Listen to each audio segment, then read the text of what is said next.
you've bounced between doctors giving you different diagnoses of eczema and psoriasis, or you're observing mild symptoms and want to know which one you could possibly have, you're not alone. Misdiagnosis happens more often than people think, leading to wrong treatment and avoidable mental distress. Today, I'll give you a simple dermat-aligned way to tell eczema and psoriasis apart, explain how in rare cases both can even show up in the same person, and walk you through what standard medical care looks like. Plus, why holistic routines actually help, because they target root causes like immune dysregulation and skin barrier damage. Watch till the end to get an easy to follow checklist for holistic treatment. Hi, I'm Kasturi, a sensitive skin and hair care expert with over a decade of dedicated experience and co-founder of Oleum Cottage. My passion lies in harnessing the power of plant oils for their therapeutic use and in advanced cosmetic formulations to create hair care and skin care that truly works. So in our customers, we have almost an equal number of people suffering with psoriasis and eczema, and a small percentage of those who aren't really sure. So while eczema and psoriasis are both chronic inflammatory skin conditions, but they are not interchangeable. They have different biology, different typical body locations, and different first-line treatments. Now, getting the label wrong can waste time and worsen the condition. Misdiagnosis of inflammatory conditions has been documented in certain studies as well, especially in rare cases like eczematized psoriasis. Now, how psoriasis looks? The quick visual checklist. The classic picture is well-defined raised plaques topped by thick silvery white scale. These appear commonly on the outsides, elbows, knees, the scalp, and the lower back. Nails can show pitting or tiny thimble-like dents.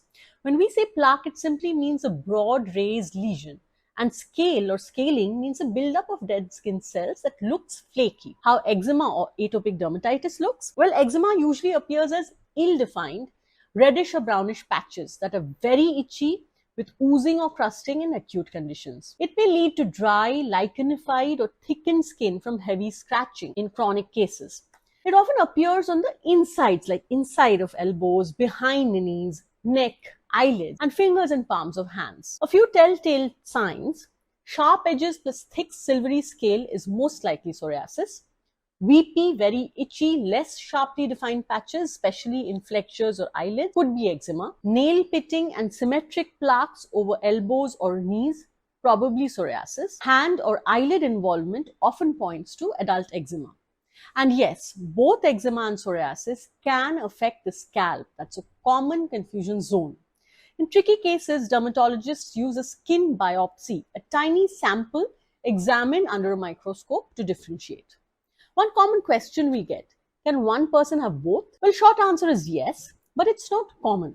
A study found co-occurrence in roughly 2% of patients across datasets. Eczema is caused by skin barrier defects, often involving filaggrin, a brick and mortar like structural skin protein, whereas psoriasis-related inflammation is triggered by a different arm of the immune system. In 2% cases, that may overlap. So what does confusion or misdiagnosis usually happen? Anatomy overlaps, like hand, scalp, and face, can host either disease. Stage confusions, so a healing eczema patch can look scaly like psoriasis, and a thin psoriatic plaque can look eczema-like. Skin of color, so redness may appear purple or brown rather than red in darker skin tones, and that confuses the visual cues. Strong steroids may temporarily blur the edges and scales of psoriasis, masking the pattern. That's why a precise history, examination, and sometimes biopsy matters when the pattern is not typical or treatment is not working. The allopathy playbook for the two conditions differ like this. Eczema first-line care has a step-up approach. Starts with moisturizers or emollients to restore the skin barrier and reduce flare frequency. Then topical anti-inflammatories and topical corticosteroids of different potencies to match the site and severity. Phototherapy suggested for widespread disease, systemic or targeted therapies done for moderate to severe cases. So when eczema is mild, creams and ointments applied directly to the skin often keep it under control.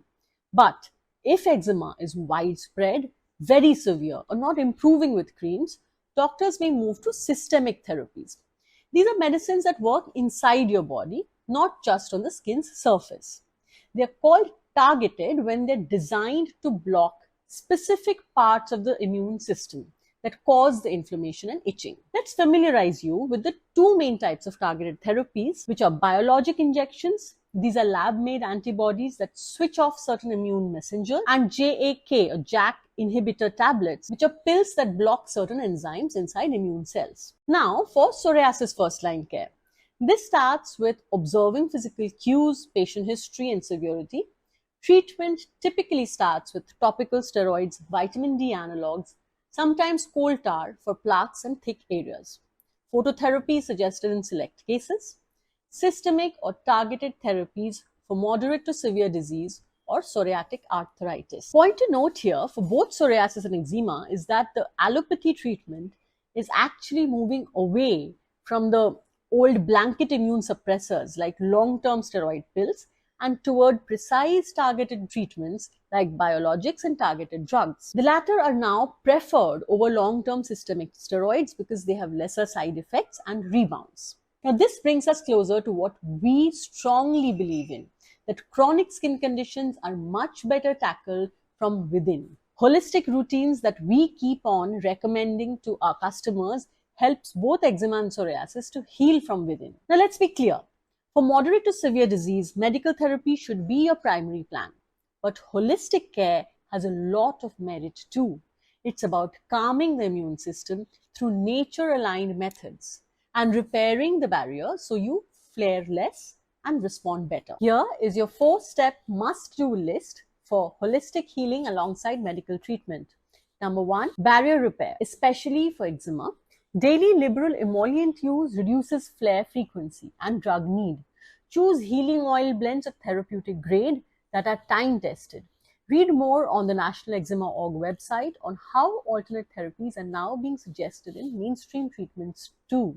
Number 2, trigger management.